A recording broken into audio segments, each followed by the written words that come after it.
Hello students, চলে এসেছি তোমাদের সামনে আইএসসি বাংলা লিটারেচারের এক বিশেষ ভিডিও নিয়ে।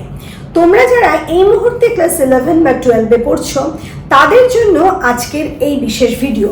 তোমরা অনেকেই আমার কাছে প্রশ্ন করেছো বা এখনো করছো যে তোমাদের যে স্পেশাল একটা প্রশ্ন থাকে ক্লাস 11 বা 12-এ বা বোর্ড এক্সামে 10 মার্কসের লিটারেচারের উপর, সেই প্রশ্নের উত্তর তোমরা কিভাবে লিখবে। এই যে প্রশ্নটা তোমরা এই বছর পাচ্ছ, মানে এবছর বলবো না, 11-12-এ উঠে পাচ্ছ, সেই টাইপের প্রশ্ন কিন্তু আইসিএসসিতে তোমরা পাওনি। অর্থাৎ তোমাদের প্রশ্নপত্রে 10 মার্কসের ওপর ডিরেক্ট প্রশ্নের উত্তর কিন্তু এতদিন আসেনি। এবার তোমরা আইএসসিতে উঠেছো, তোমরা যথেষ্ট বড় হয়েছে এবং সেই হিসাবে তোমাদের প্রশ্নের উত্তরটাও কিন্তু একটু কঠিন হবে, এটাই স্বাভাবিক ব্যাপার। কিন্তু কথা হচ্ছে এই ধরনের প্রশ্নের উত্তর লেখারও একটা নির্দিষ্ট নিয়ম আছে। তাই আজকের ভিডিওতে আমরা সেই 10 মার্কসের প্রশ্নের উত্তর লিখতে কি কি করতে হবে বা কিভাবে ওই 10 মার্কসের প্রশ্নের উত্তর লিখে তোমরা 10 আউট অফ 10 মার্কস স্কোর করবে, সেটা নিয়েই কিন্তু আজকে আমি বলতে এসেছি। এই প্রশ্নের উত্তরের জন্য আমি তোমাদের সামনে প্রথমেই দুটো প্রশ্ন রাখছি। নাম্বার 1, পুলিশি করে ঠেকাতে চাই না তা। বক্তার কোন ভাবনা প্রসঙ্গত কতটা কার্যকরী হয়েছিল তা আলোচনা করো। তোমরা বুঝতে পারছো যে একটা লাইন যেটা আমরা পেয়েছি শঙ্খ ঘোষ রচিত না পাহারার পরীক্ষা গল্প থেকে, এবং সেই গল্পের এই লাইনটার উপর ভিত্তি করে একটা সোজা প্রশ্ন রাখা হয়েছে, মানে সোজা বলতে সরাসরি একটা প্রশ্ন করা হয়েছে, বক্তার কোন ভাবনা প্রসঙ্গত কতটা কার্যকরী হয়েছিল তা আলোচনা করো। এখানে কিন্তু কোনো ভেঙে ভেঙে প্রশ্ন করা হয়নি বক্তাকে, বা কোন ভাবনা এখানে কার্যকরী করা হয়েছে বা ভাবনাটা কতটা কার্যকরী হয়েছে আলাদা আলাদা কিন্তু ডিভিশন করা হয়নি। টোটাল তোমাকে একটা প্রশ্ন দিয়েছি, মার্কস রাখা হয়েছে 10 মার্কস। আবার আমি আরেকটা প্রশ্ন তোমাদের জন্য রাখছি ওই একই জায়গা থেকে, মানে একই গল্প না, একই টাইপের যে প্রশ্ন হয় সেখান থেকে। আমাকে তোমার তালিবন শ্যাম বঙ্গদেশে নিয়ে চলো। এটা বুঝতে পারছো তোমাদের যে শরদিন্দু বন্দ্যোপাধ্যায় রচিত বীর্যশুল্কা গল্প, সেখান থেকে লাইনটা তোলা হয়েছে। এই লাইনটা তুলে দিয়ে প্রশ্ন করা হলো, বক্তা কে, কাকে উদ্দেশ্য করে বক্তা এ কথা বলেছে, কখন বলেছে, তার মনে এমন আকাঙ্ক্ষা কিভাবে তৈরি হলো। তাহলে বুঝতে পারছো প্রথম প্রশ্নে, যেটা 1 নম্বরে আমি বললাম না পাহাড়ের পরীক্ষা থেকে, সেখানে একটা টানা প্রশ্নের উত্তর লিখতে হচ্ছে, আর এখানে তোমাদের সাব ডিভিশন করে দেওয়া হয়েছে, আলাদা আলাদা করে কয়েকটা প্রশ্ন, 4টে প্রশ্ন রাখা হয়েছে, সেই আলাদা আলাদা করে 4টে প্রশ্নের উত্তর তোমাকে ডিরেক্ট আনসার লিখতে হচ্ছে। তাহলে স্বাভাবিকভাবেই এটুকু বুঝতে তোমরা নিশ্চয়ই পাচ্ছ যে নাম্বার 2-তে যে প্রশ্ন আমি বলেছি সেখানে কিন্তু মার্কস তোলা তোমাদের পক্ষে বেশি সহজ, কারণ সেখানে 4টে প্রশ্ন আলাদা করে আছে। ওই 4টে প্রশ্নের উত্তর তুমি দেবে, ওই 4টে প্রশ্নের উত্তর সঠিকভাবে লিখলেই কিন্তু তুমি ফুল মার্কসটা পেয়ে যাচ্ছ। কিন্তু 1 নম্বরে যে প্রশ্নটা আছে সেখানে কিন্তু আলাদা আলাদা করে কোনো প্রশ্ন নেই, একটা টানা উত্তর তোমাকে লিখতে হচ্ছে, সেখানে তুমি কতটা ভালো লিখছো তার উপর 10 মার্কসটা ডিপেন্ড করছে। এবার আমি তোমাকে প্রথম আনসারটা বলবো নাম্বার 2 থেকে, কারণ কি নাম্বার 2 এর আনসারটা ডিরেক্ট প্রশ্ন অনুযায়ী হচ্ছে, আমি সেখানে সহজে মার্কস তুলতে পারবো। তাই আগে সেটা কিভাবে লিখবো সেটা দেখে নাও। প্রথম প্রশ্নর যে লাইনটা এখানে দেওয়া হয়েছে সেটা কোথা থেকে নেওয়া হয়েছে সেটা তোমরা জানো, কিন্তু তোমাদের এক্ষেত্রে বলে দিই আইসিএসসিতে তোমরা যেমন কোন গল্প থেকে নিচ্ছে, কোন লেখক, সেটা পেয়ে যাচ্ছিলে প্রশ্নপত্রে। এবার কিন্তু তোমাদের প্রশ্নে এরকম কিছু লেখা থাকবে না, তোমাদের প্রশ্ন পড়ে ধরে নিতে হবে কোন লাইনটা কোন গল্প থেকে নেওয়া হয়েছে, এবং মনে রাখতে হবে সেই গল্পের রাইটার বা লেখককে, বা কবিতার ক্ষেত্রেও তাই। এখন আমাদের এই প্রশ্নের উত্তরটা আমরা ঠিক এভাবে শুরু করব, যাতে প্রথমেই টিচার তার ভালো মানে ইমপ্রেশনটা আমার তৈরি হয়, যাতে করে টিচারের ভালো লাগে। কিভাবে? প্রশ্নে উদ্ধৃত উক্তিটির বক্তা লেখক শরদিন্দু বন্দ্যোপাধ্যায় রচিত বীর্যশুল্কা নামক গল্পের প্রধান নারী চরিত্র তক্ষশিলার রাজকুমারী সুমিত্রা। বক্তা সুমিত্রা এটুকু বললে হতো, বক্তা তক্ষশিলার রাজকুমারী সুমিত্রা এটুকু বললেও হতো, কিন্তু আমি এতটা বললাম কারণ কি, যাতে কোথাও কোনো রকম জায়গা না থাকে স্টার্টিং যে পয়েন্ট সেখান থেকে তোমার মার্কসটা কাটার। এরপরে আমি পরের প্রশ্নে যাব, মানে নাম্বার 1-এ যে প্রশ্নটা আমি লেখার ছিল সেটা লিখে ফেলেছি। নেক্সট প্রশ্নের উত্তর যখনই আমি লিখবো পরের প্যারাগ্রাফে যাব, তখন আমি কি লিখছি, বক্তা উদ্ধৃত কথাটা বলেছে এই গল্পের প্রধান পুরুষ চরিত্র চন্দ্র ওরফে বঙ্গদেশের রাজকুমার চন্দ্রকে উদ্দেশ্য করে। কাকে বলেছে এইটুকুতেই আমার বিষয়টা ক্লিয়ার হয়ে গেল। আমি শুধু চন্ড বা শুধু চন্দ্র এ কথা বলবো না। বঙ্গদেশের রাজকুমার যেহেতু চন্ড ছদ্মরূপে এসেছিল, সেহেতু আমরা দুটো পরিচয় এভাবে এখানে ইনক্লুড করে দেব, তাহলে কিন্তু আমাদের মার্কস কাটার কোনো জায়গা রইল না। এবার আমরা যাব পরের প্রশ্নে। সেখানে কি করা হয়েছে? প্রশ্নটা করা হয়েছে কখন বলেছে। এখানেও আমি আবার প্যারাগ্রাফ চেঞ্জ করছি। গল্পের একেবারে শেষ প্রান্তে এসে যেখানে রাজকুমার চন্দ্র রাজকুমারী সুমিত্রার 3টে পরীক্ষায় উত্তীর্ণ হওয়ার পর সুমিত্রার মন পরীক্ষা করবার জন্য তাকে প্রশ্ন করেছে, তুমি রাজকন্যা, দরিদ্রের পর্ণকুটিরে তোমার কষ্ট হবে না? তখন তার সেই প্রশ্নের উত্তরে চোখ নিচু করে সুমিত্রা জানিয়েছে যে চন্ডের মতো স্বামী যার, পর্ণকুটিরে থেকেও সে রাজরাজেশ্বরী। এবং এরপরে সে আরও বলেছে প্রশ্নে উদ্ধৃত কথাটা, আমাকে তোমার তালিবোন শ্যাম বঙ্গদেশে নিয়ে চলো। এখানে ওই পার্টের আনসারটুকু হয়ে গেল কখন বলেছে। এবার লাস্ট প্রশ্ন করা হয়েছে, তার মনে এমন আকাঙ্ক্ষা কিভাবে তৈরি হলো। এটাই কিন্তু এই প্রশ্নের সব থেকে বড় অংশ, কারণ ছোট ছোট প্রশ্নের উত্তরগুলো আমি দিয়ে দিয়েছি। এরপরে বড় পার্টে বেশি মার্কসটা আমাকে ধরে রাখতে হবে, সেই জন্য আমাকে সেই আনসারটা গুছিয়ে লিখতে হবে। এবার আমি কি লিখবো? এবার আমি লিখবো আবার নতুন প্যারাগ্রাফে, রাজকুমার চন্দ্র বঙ্গদেশের এক সাধারণ নাগরিকের ছদ্মবেশে চন্ড নাম নিয়ে হঠাৎই উপস্থিত হয়েছিল তক্ষশিলার রাজা রুদ্র প্রতাপের রাজদরবারে। এক্ষেত্রে বলে রাখি, প্রত্যেকটা নাম, চরিত্রের নাম তোমাকে কিন্তু মনে রাখতে হবে, জায়গার নাম তোমাকে মনে রাখতে হবে, এবং সঠিকভাবে সেই নামগুলো তুমি যদি অ্যাপ্লাই না করো তাহলে কিন্তু তোমার হাফ মার্কস কাটার জায়গা রইল। কিন্তু তুমি যদি আনসারটা এভাবে লেখো তাহলে কোথাও মার্কস কাটার কোনো জায়গা কিন্তু থাকছে না। তাহলে আমি ওইভাবে রুদ্রপ্রতাপের দরবারে এসছে এটুকু লিখলাম। এরপর আমি কি লিখবো? তার ছেঁড়া বস্ত্র, ধুলো লুণ্ঠিত শরীরের মধ্যে থেকেও অপরূপ দেহের সুঠাম গঠন সুমিত্রার নজর এড়ায়নি। প্রথম দর্শনেই রাজকুমারীর দৃষ্টি অবনত হয়েছিল, আমরা গল্পে দেখেছি।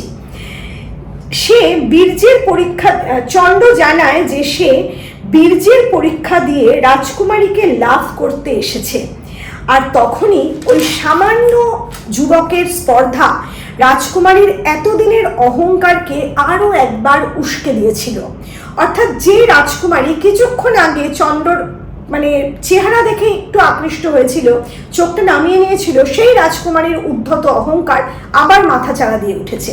একটা সামান্য বঙ্গদেশের একটা সাধারণ মানুষ, কোনো রাজার পুত্র নয়, কোনো কেউ নয়, কারণ আমরা তখন জানি না যে সে রাজকুমার চন্দ্র, সে ছদ্মবেশে এসছে, মলিন তার বেশ, উস্কো খুস্কো চুল, কি করে বুঝবে? কোনো অলংকার সেভাবে নেই, কোনো রকম বর্ম নেই, কি করে বুঝবে? মাথায় কোনো মুকুট নেই, সাধারণ মানুষ, এবং তার স্পর্ধা দেখে রাজকুমারীর অহংকার আরো বেড়ে উঠল।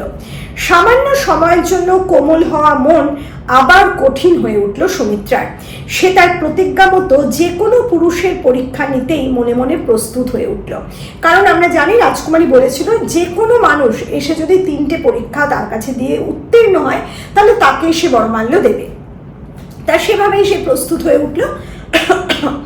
কারণ সে সে প্রস্তুত হয়ে উঠল কেন? কারণ সে জানে সে শক বংশীয় কন্যা, পুরুষের সঙ্গে প্রতিদ্বন্দ্বিতায় সে অনেক এগিয়ে। কিন্তু এরপর চন্দ্র একে একে বাহুবল ও বুদ্ধিবলের পরীক্ষায় জয়ী হয়ে উঠেছে। যখন এই দুটো পরীক্ষায় চন্দ্র জয়ী হয়ে উঠল, শেষ পরীক্ষা হৃদয় বলের, তখন রাজকুমারী সুমিত্রার সেই পরীক্ষাতেও কিন্তু জয়ী হলো রাজকুমার চন্দ্র। সুমিত্রা পরাজিত হলো। তখন তার সমস্ত দর্প, সমস্ত অহংকার নিমেষে চূর্ণ হয়ে গেল। সে তখন স্বীকার করলো, প্রথম দর্শনেই সে বুঝেছিল এই পুরুষই তার স্বামী। সে যে বুঝতে পেরেছিল যে এই চন্দ্রই তার স্বামী হতে চলেছে, সেটা সে সেই মুহূর্তে নষ্ট করে দিয়েছিল তার ভাবনাটাকে। কারণ চন্দ্রর যে রূপ, চন্দ্রর যে সাধারণ বেশ, সেটার কাছে তার মনের যে আকাঙ্ক্ষা, মনের যে ভাবনা, সেটা পরাজিত হয়েছিল। তা যাই হোক, এরপরে কি লিখছে? এরপর আমরা লিখব এবং সে এও বলল যে সে যদিও রাজকুমার বীর্য শুল্ক তাকে জয় করেছে, তবুও আজ সে রাজকুমারের পায়ে আত্মসমর্পণ করছে। মানে সে রাজকুমারকে বলছে, রাজকুমার নিজেই বীর্য শুল্কায় তাকে জয় করেছে ঠিকই, কিন্তু সে নিজেই আত্মসমর্পণ করছে রাজকুমারের পায়ে। সে যদি আর কোনো কথা বলার প্রয়োজনই নেই, সে নিজে সমর্পণ করছে, কারণ সে বুঝতে পারে সব পুরুষই সমান নয়। সব পুরুষই কিন্তু সূর্যের আলোয় মোমের পুতুলের মতো গলে যায় না, যেটা আমরা প্রথমে দেখেছিলাম, গল্পের প্রথমে সে বলছিল। অন্তত তালিবন শ্যাম বঙ্গদেশের পুরুষ তা প্রমাণ করতে সক্ষম হয়েছে। সেই কারণেই বঙ্গদেশ দেখবার আকাঙ্ক্ষা রাজকুমারী সুমিত্রার মধ্যে জেগে উঠেছিল বারবার। সেই কারণে সে এই ধরনের আকাঙ্ক্ষাটাকে প্রকাশ করেছে, বা এভাবেই তার মনের মধ্যে আকাঙ্ক্ষাটা জেগে উঠেছিল। এভাবে আমরা আনসারটা লিখব। তাহলে বুঝতে পারছো যে সম্পূর্ণ ঘটনা আমি একদম ব্যাখ্যায় না গিয়ে, প্রচণ্ড বিবৃতিমূলক না করে আনসারটা কিভাবে সংক্ষিপ্ত করলাম, অথচ এই আনসারটার মধ্যে কিন্তু আমার সমস্ত বিষয়টা উঠে এসছে। কোথাও পরীক্ষক বলবে না যে কোনো কথা আমি আড়াল করেছি বা কোনো কথা এখানে উজ্জ্বল হয়ে গেছে। এখানে রাজকুমার চন্দ্র যে আসলে রাজকুমার চন্দ্র, সেটাও আমরা জানিয়ে দিলাম। এখানে আমরা এটাও জানিয়ে দিলাম সুমিত্রা অহংকারী ছিল। সুমিত্রা কেন অহংকারী ছিল, সুমিত্রা কি প্রতিজ্ঞা করেছিল, সুমিত্রার প্রতিজ্ঞার কোন কোন পরীক্ষা ছিল, সেই পরীক্ষাগুলোয় কে জয়ী হয়েছিল, সবটাই কিন্তু আমরা পরিষ্কার করে বলে দিয়েছি। কিন্তু সংক্ষেপে এই বলার কৌশলটা তোমাকে আয়ত্ত করতে হবে, আর এই আয়ত্ত করার জন্যই কিন্তু তোমাদের প্রশ্ন উত্তর পড়তে হবে, লার্ন করতে হবে। আমি এটা বলছি না, পড়তে হবে।